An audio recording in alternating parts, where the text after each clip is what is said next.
Лидерот на ДП Амендух Тачи во интервју за Лајм вели дека мнозинството од 67 пратеници е легитимно. Според нас одлуките на Иванов и ова што го прави ВМРО ДПМН во собранието представува суспендирање на основните принципи на демократијата, директно газење на уставот и законите. Ние со гласовите што ги имаме освоено ќе го поддржиме мнозинството од 67 пратеници, изјави за Лајм Тачи. Европската комисија ги повтори пораките дека очекува брзо избор на нов претседател на собранието и потоа формирање на нова реформска влада. Европски извор за нова вели дека Македонија продолжува да го губи скапоценото време. Подитно треба да се почне со реформите запишани во извештајот на европскиот експерт Райнхард Прибе, вели овој дипломат.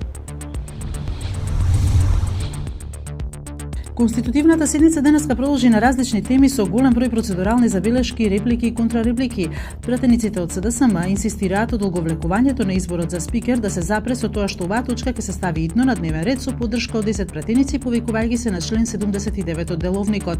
Со ова не се согласуваат претседавачот Велјановски, пратениците од ВМРО ДПМН кои сметаат дека дебатата е на место и соодветна.